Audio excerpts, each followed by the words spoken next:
Shalom, salam semangat Omah Sate Pak D Klamut. Salam sehat untuk kita semua. Saat teduh kali ini berjudul hedonisme. Pengertian hedonisme semula berasal dari bahasa Yunani hedone, yang berarti kepuasan. Menurut KBBI, hedonisme adalah pandangan yang menganggap kesenangan dan kenikmatan materi sebagai tujuan utama dalam hidup.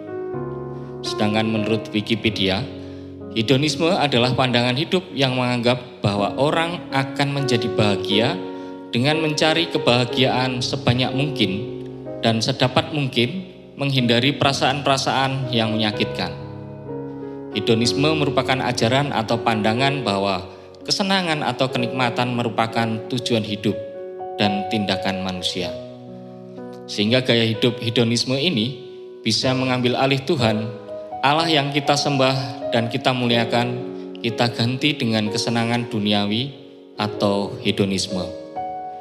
Bapak, Ibu, dan Saudara yang terkasih di dalam Tuhan, renungan kita kali ini kita dasari dengan firman Tuhan dari 2 Korintus 4 ayat 3-4. 2 Korintus 4 ayat 3-4. Jika Injil yang kami beritakan masih tertutup juga, maka ia tertutup untuk mereka yang akan binasa, yaitu orang-orang yang tidak percaya, yang pikirannya telah dibutakan oleh ilah zaman ini, sehingga mereka tidak melihat cahaya Injil tentang kemuliaan Kristus yang adalah gambaran Allah.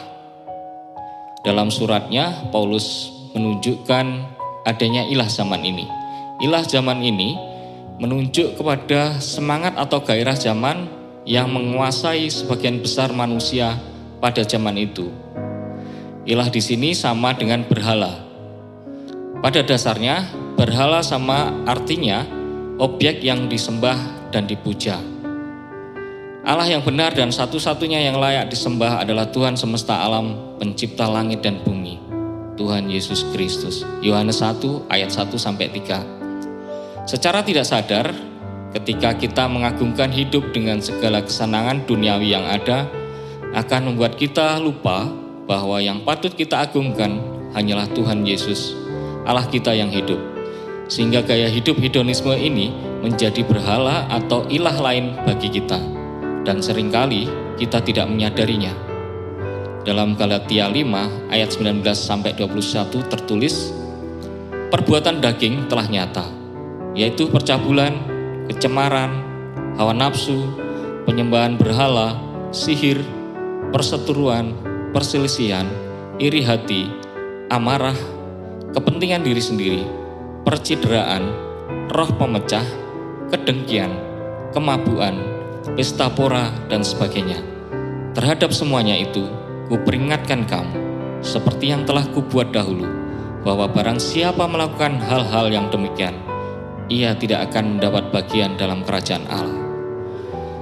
Ketika kita hanya ingin memuaskan hawa nafsu, kedagingan kita akan terjebak dalam gaya hidup hedonisme yang bisa membuat kita semakin menjauh dari Allah.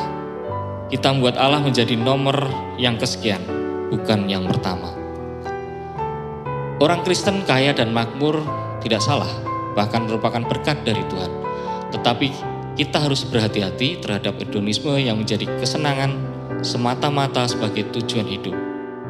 Hedonisme bertentangan dengan firman Tuhan karena hedonisme menjadikan kesenangan manusia pribadi sebagai tujuan hidup. Dengan kata lain, semata-mata hidup untuk memuaskan keinginan daging, sehingga manusia lupa dan menolak Tuhan atau merusak orang lain. Itulah yang tidak diperkenankan oleh Allah. Orang Kristen boleh menikmati segala berkat Tuhan berupa kekayaan, tetapi bukan tujuan utama hanya untuk menyenangkan diri sendiri, memuaskan keinginan diri, memuliakan diri sendiri, sebab tujuan yang tertinggi dari kehidupan orang Kristen ialah menyenangkan dan mempermuliakan Allah. Dengan demikian hendaknya segala kekayaan dan kemakmuran yang Allah limpahkan kita dapat pakai untuk memuliakan Allah dan kebaikan atau berkat bagi sesama. Amin. Mari kita berdoa. Terima kasih Tuhan, Engkau telah mengingatkan kami akan perilaku kami, yang kadang hanya ingin memuaskan hawa nafsu kami demi kesenangan-kesenangan diri kami sendiri, sehingga kami seringkali melupakan-Mu. Untuk itu ya Tuhan, kiranya Engkau memampukan dan menguatkan kami untuk senantiasa seturut dengan firman-Mu, seturut dengan kehendak-Mu. Biarlah Roh Kudus-Mu senantiasa menyertai kami, supaya di sepanjang hidup kami mampu taat dan setia kepadamu.